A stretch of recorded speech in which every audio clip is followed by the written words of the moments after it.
Bom dia, meus irmãos, meus amigos, companheiros aqui do grupo Grãozinhos do Caminho, participantes do nosso canal aí do YouTube, com o mesmo nome, Grãozinhos do Caminho. Estamos aqui com o nosso compromisso diário, a nossa leitura do Evangelho segundo o Espiritismo e do Livro dos Espíritos. O Evangelho traz para a gente hoje o capítulo 2, Meu reino não é deste mundo, a vida futura. Por essas palavras, Jesus designa claramente a vida futura que ele apresenta, em todas as circunstâncias, como o termo para onde tende a humanidade e como sendo o objeto das principais preocupações do homem sobre a terra.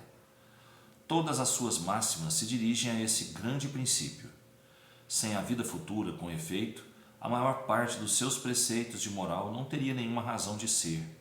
Por isso, aqueles que não creem na vida futura, imaginando que ele não fala senão da vida presente, não os compreendem ou os acham pueris. Esse dogma pode, pois, ser considerado como ponto central do ensinamento do Cristo. Por isso está colocado como um dos primeiros nessa obra, porque deve ser o alvo de todos os homens. Só ele pode justificar as anomalias da vida terrestre e concordar com a justiça de Deus.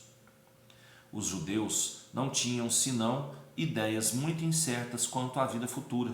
Acreditavam nos anjos, que consideravam como seres privilegiados da criação, mas não sabiam que os homens pudessem vir a ser, um dia, anjos e partilhar sua felicidade. Segundo eles, a observação das leis de Deus era recompensada pelos bens da terra, pela supremacia da sua nação, pelas vitórias sobre seus inimigos. As calamidades públicas e as derrotas eram o castigo de sua desobediência. Moisés, sobre isso, não poderia dizer mais a um povo pastor, ignorante, que devia ser tocado, antes de tudo, pelas coisas deste mundo.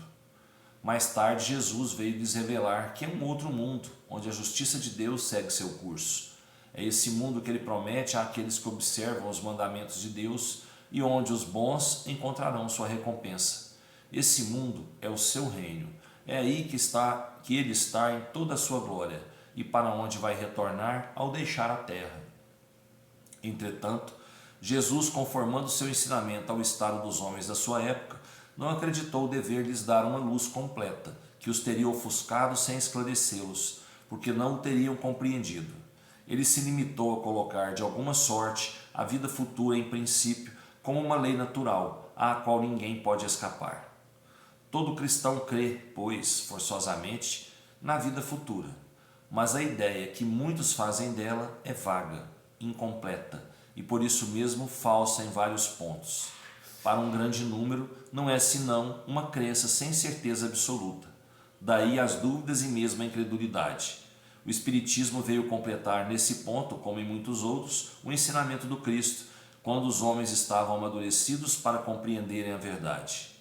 Com o Espiritismo, a vida futura não é mais um simples artigo de fé, uma hipótese, é uma realidade material demonstrada pelos fatos, porque são as testemunhas oculares que vêm descrevê-la em todas as suas fases e em todas as suas peripécias, de tal sorte que não somente a dúvida não é mais possível, mas a inteligência mais vulgar pode fazer ideia do seu verdadeiro aspecto, como se imaginasse um país do qual se leu uma descrição detalhada. Ora, essa descrição da vida futura é tão circunstanciada às condições de existência, feliz ou infeliz, daqueles que aí se encontram, são tão racionais que podemos dizer, apesar disso, que ela não pode ser de outra forma e que está lá a verdadeira justiça de Deus. Muito bem, então todos nós, cristãos hoje, temos consciência de uma vida futura. Nós sabemos que a nossa passagem aqui na Terra, ela é uma passagem, ela é rápida, e que nós temos que cuidar do Espírito, porque é o Espírito que vai viver a vida futura.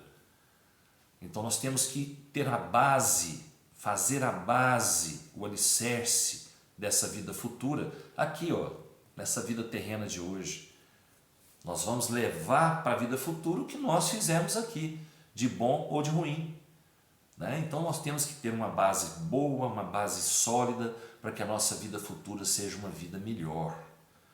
né? Seja uma vida cheia de alegria, de paz, né? Então vamos procurar, acreditando nessa vida futura, né? Porque sem acreditar, sem ter fé nessa vida futura, as palavras de Jesus não teriam sentido para nós, né?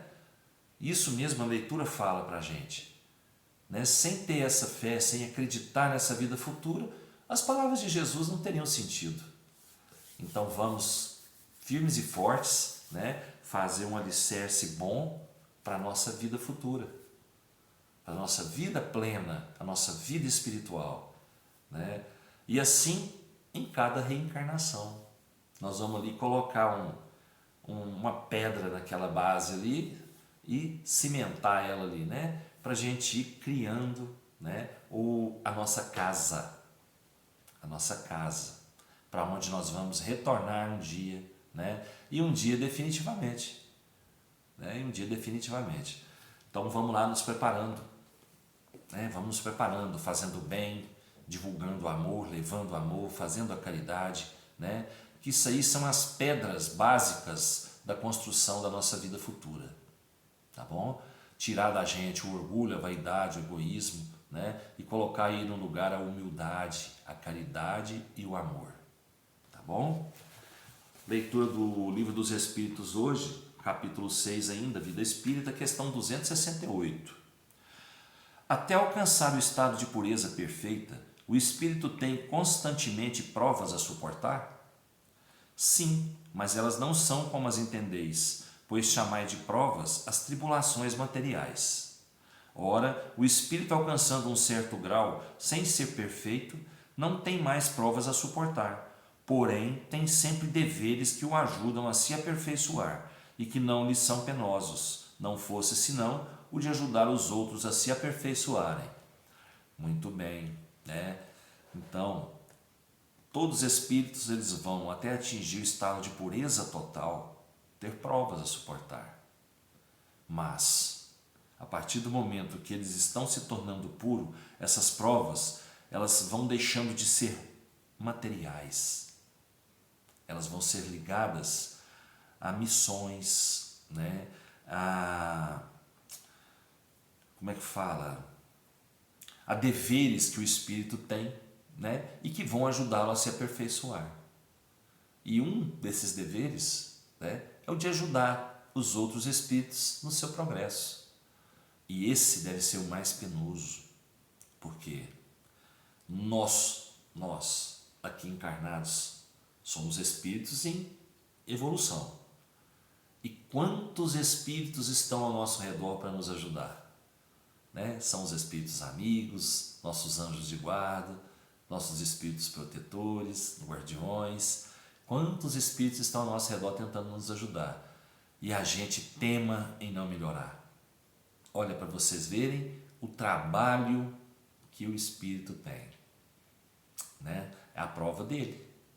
É a prova dele, porque ele não tem necessidade de reencarnar. Ele não tem a necessidade de viver aqui na matéria novamente. Ele pode até vir, por missão dele, pedido dele, ele pode pedir para vir reencarnar, né? Mas ele não tem mais essa necessidade. E qual que é a função dele agora? Né? É ajudar a gente na nossa progressão. Ajudar os espíritos, no modo geral, em sua progressão. Eu não quero dizer que é só aqui na Terra, viu? São vários planos, vários planetas, onde espíritos estão atrasados ainda, às vezes até mais do que nós, necessitando de ajuda.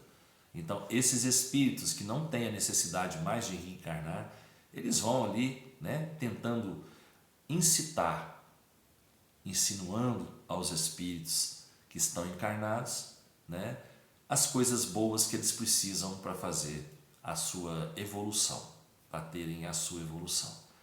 Tá bom? Então é isso que eu tinha para falar para vocês hoje, né? Desejo que todos tenham uma ótima quarta-feira, primeiro dia da quaresma, né? Vamos nos preservar nessa quaresma das coisas ruins, né?